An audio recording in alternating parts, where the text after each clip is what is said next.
2027 के नीट को आप लोग फोकस कर रहे हैं, टारगेट कर रहे हैं, लेकिन जो प्लान ऑफ एक्शन है बायोलॉजी का अभी थोड़ा सा वो समझ में नहीं आ रहा है। बीच बीच में कुछ ऑब्स्टेकल्स आते हैं, बाधाएं आती हैं, रुकावटें आती हैं, उसके बारे में भी आपको मालूम होना चाहिए कि क्या क्या चैलेंजेस हमको बायोलॉजी में फेस करने पड़ रहे हैं। 55,000 के आसपास गवर्नमेंट मेडिकल सीट्स हैं। आपको कितनी सीट लेनी है? क्या आपको 2, 4, 5 सीट पर कब्जा करना है? जी नहीं, आपको केवल और केवल एक ही सीट चाहिए जो आप बड़े आसानी से पा सकते हैं। लेकिन आप लोग हैं क्लास 11th में, ध्यान रखें ये एक फाउंडेशन बनाने का टाइम है, अपनी नींव को मजबूत करने का टाइम है। रनिंग क्लास के हैंडआउट्स हैं ये, और आपको ऐसे हैंडआउट्स और कहीं भी देखने को नहीं मिलेंगे। आप इनको as a short note use कर सकते हैं। क्या आप नेक्स्ट टॉपर हो सकते हैं? हेलो स्टूडेंट्स, 10th में आपके बहुत अच्छे मार्क्स आए हैं और आप लोग अभी 11th क्लास में बायोलॉजी लेके पढ़ रहे हैं। डॉक्टर बनने का सपना आपने देख रखा है। 2027 के नीट को आप लोग फोकस कर रहे हैं, टारगेट कर रहे हैं, लेकिन जो प्लान ऑफ एक्शन है बायोलॉजी का अभी थोड़ा सा वो समझ में नहीं आ रहा है।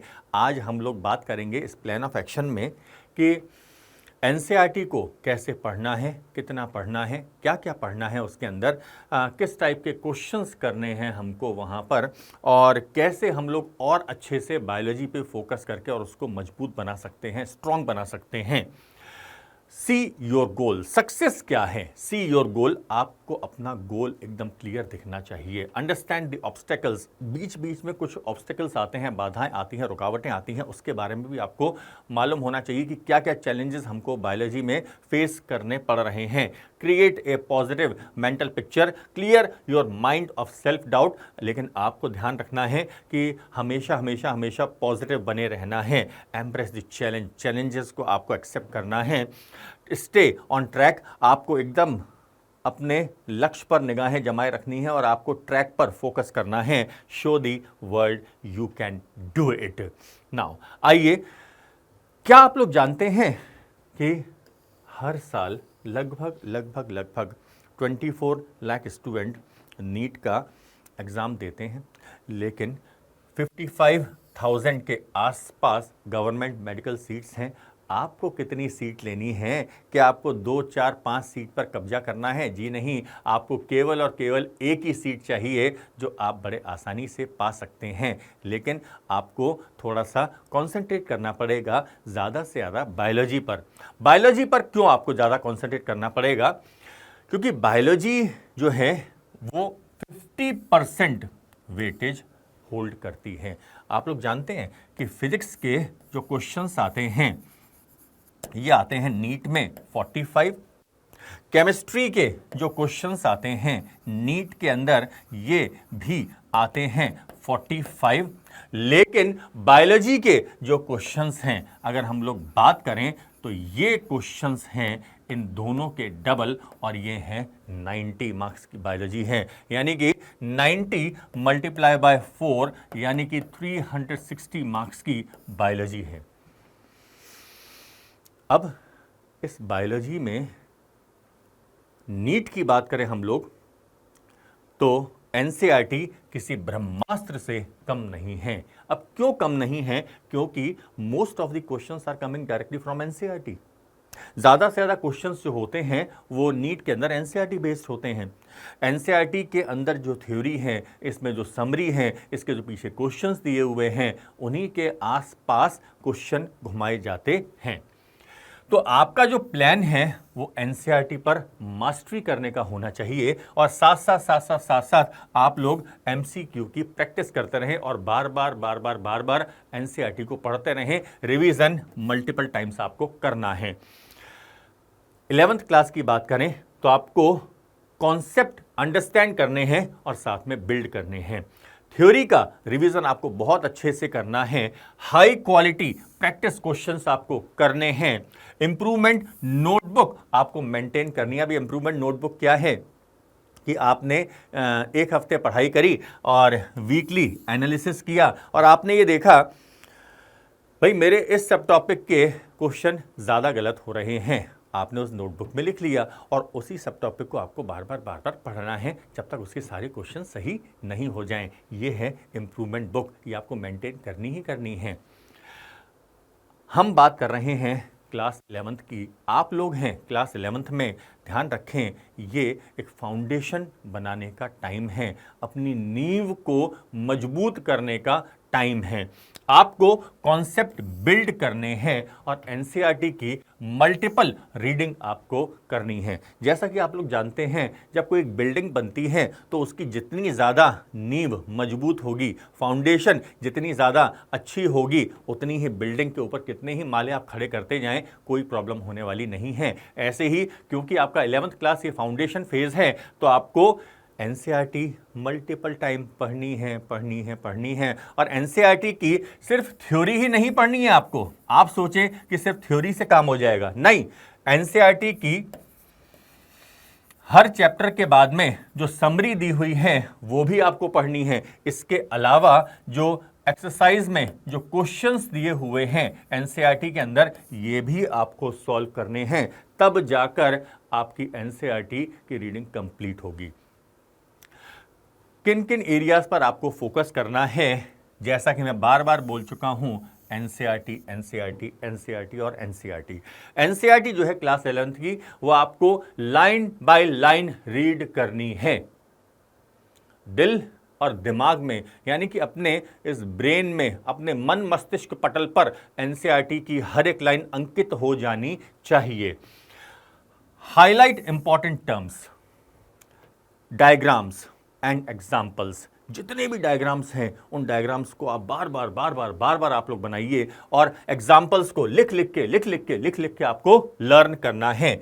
Make notes chapter wise, start solving chapter wise MCQ question after every topic. अब अगर हम लोग बात करें 11th क्लास में, तो ये यूनिट्स हैं। डाइवर्सिटी ऑफ लिविंग ऑर्गेनिज्म, इसमें 4 चैप्टर आते हैं। The living world, biological classification, plant kingdom and animal kingdom. इसमें से नीट में लगभग 8 से 10 क्वेश्चंस आते हैं।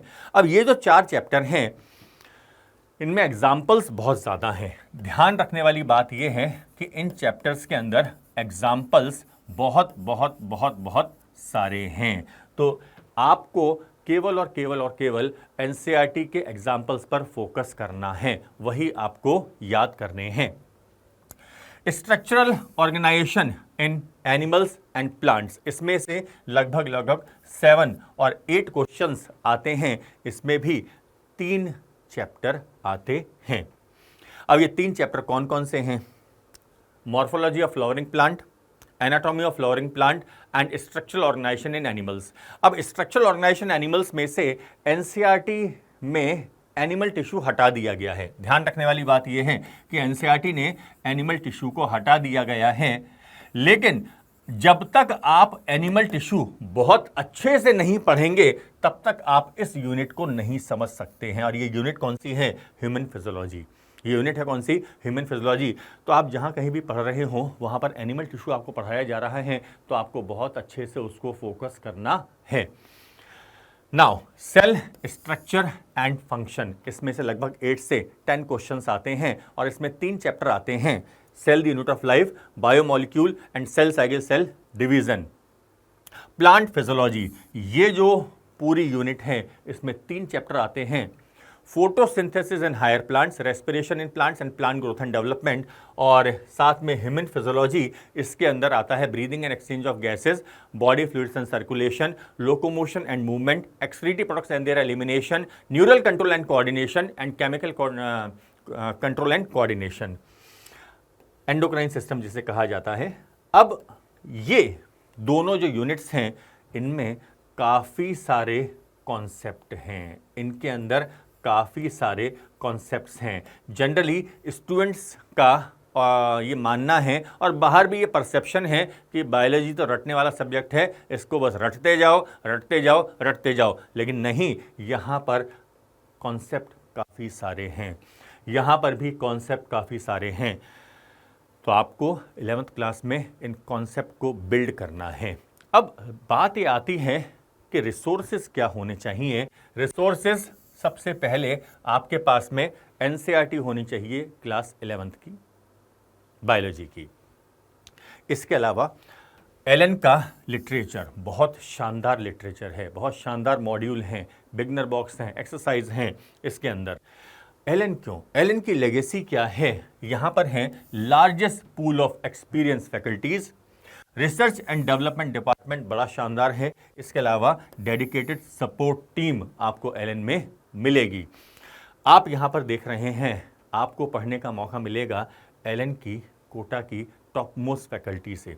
37 ईयर्स से ज़्यादा की लेगेसी है, बहुत साल का एक्सपीरियंस है, काफ़ी ज़्यादा एक्सपीरियंस टीचर्स आपको यहाँ पर पढ़ाने के लिए मिलेंगे। जब टीचर्स आपको पढ़ा देंगे लाइव क्लासेस के अंदर तो आपको मिलेंगे हैंडआउट्स। ये देखिए कितने खूबसूरत हैंडआउट्स हैं, रनिंग क्लास के हैंडआउट्स हैं ये, और आपको ऐसे हैंडआउट्स और कहीं भी देखने को नहीं मिलेंगे। आप इनको as a short note use कर सकते हैं। वहीं पर जो स्टडी मटेरियल की हम लोग बात करें तो जो मॉड्यूल मिलेगा, इस मॉड्यूल के अंदर पहले तो आपको मिलेगी थ्योरी, और थ्योरी के बाद में जैसे जैसे जैसे ऐसे जो सब टॉपिक्स कंप्लीट होते जाएंगे तो आपको मिलेंगे बिगनर बॉक्स। भाई नीट के अंदर कुछ क्वेश्चंस बिल्कुल डायरेक्ट आते हैं, तो बिगनर बॉक्स में डायरेक्ट क्वेश्चंस हैं। आपने क्वेश्चन देखा, टिक किया, आपने क्वेश्चन देखा, आंसर टिक किया, क्वेश्चन देखा, आपने आंसर टिक किया। कुछ ऐसे क्वेश्चंस आपको यहां पर मिलेंगे बिगनर बॉक्स के अंदर। इसके बाद में आपको मिलेंगी एक्सरसाइजेज। एक्सरसाइजेज होंगी 3 एक्सरसाइज, एक्सरसाइज 1, एक्सरसाइज 2, एक्सरसाइज 3। आपने जो पूरा चैप्टर पढ़ा है, पूरा टॉपिक जो पढ़ा है, उससे रिलेटेड कॉन्सेप्चुअल क्वेश्चंस यहां पर आपको मिलेंगे एक्सरसाइज 1 के अंदर। अरे भाई ये भी तो मालूम होना चाहिए कि प्रीवियस ईयर क्वेश्चंस कैसे आए हैं, तो वो मिलेंगे आपको एक्सरसाइज 2 के अंदर, और एक्सरसाइज 3 के अंदर आपको मिलेंगे एक्सक्लूसिवली एनसीईआरटी बेस्ड क्वेश्चंस। लेकिन क्या करें, दिल मांगे मोर वाली अगर कंडीशन है कि सर हमने ये सारी चीज़ें तो पढ़ ली हैं, अब बाकी का हम क्या करें, तो आपको मिलेगा एड ऑन लिटरेचर। इस एड ऑन लिटरेचर में क्या क्या है, एक्स्ट्रा एज के नाम से आपको एक बुकलेट मिलेगी, रेस मिलेगी, एनसीआर मिलेगी। अब इनके अंदर बहुत हाई लेवल के क्वेश्चंस होते हैं, जैसे नीट 2025 में आए थे। एनसीआर, इसमें आपको एनसीईआरटी रिवाइज करने में काफ़ी आसानी होगी इस एनसीईआर से। साथ में आपके चलते रहेंगे आपके स्वमूल्यांकन के लिए माइनर टेस्ट और मेजर टेस्ट, आपका एनालिसिस, आपको आपका मिरर दिखाएंगे कि मेरी तैयारी कैसी चल रही है। इमीडिएट डाउट रिजोल्यूशन होगा, 24/7 डाउट सपोर्ट है, और Ally your personal study companion, आपको डाउट रिजोल्यूशन में ये चीज़ें मिलेंगी। बात करें अगर कोई क्वेश्चन गलत हो गया, कोई सब टॉपिक के क्वेश्चंस गलत हो रहे हैं, तो वो जाएंगे कहाँ पर, इम्प्रूवमेंट बुक के अंदर जो हमने स्टार्टिंग में बात करी थी। और अगर आपको और ज़्यादा क्वेश्चंस चाहिए तो यहाँ पर मिलेगा आपको कस्टम प्रैक्टिस नाम से एक फीचर। ये जो फीचर है, आप इसमें कोई भी एक टॉपिक या सब टॉपिक डालिए और आपको जिस लेवल के क्वेश्चंस चाहिए वो लेवल के क्वेश्चंस आपको यहाँ पर मिल जाएंगे, और आप चाहे 50 क्वेश्चंस आप ले सकते हैं, 100 क्वेश्चंस ले सकते हैं, अपनी चॉइस के हिसाब से आप अपना पेपर खुद बना सकते हैं। यानी कि आपके कॉन्सेप्ट तो क्लियर होंगे ही होंगे। जब कॉन्सेप्ट क्लियर होंगे तो मेमोरी रिटेंशन अच्छा होगा, चीज़ें आपको याद होंगी, लॉन्ग टर्म याद रहेंगी, और आपकी स्पीड और एक्यूरेसी काफ़ी ज़्यादा बढ़ जाएगी। ये कुछ स्टूडेंट्स हैं जिन्होंने 11th क्लास से ही एलन को ज्वाइन किया। तन्मय जग्गा 74th रैंक है नीट के अंदर, बहुत बड़ी रैंक है, बहुत अच्छी रैंक है। देबरगिया बाग 247 रैंक है। अध्येशा जैना 405 रैंक है। क्या आप नेक्स्ट टॉपर हो सकते हैं? जी हाँ, आप भी नेक्स्ट टॉपर हो सकते हैं। Thank you and best of luck.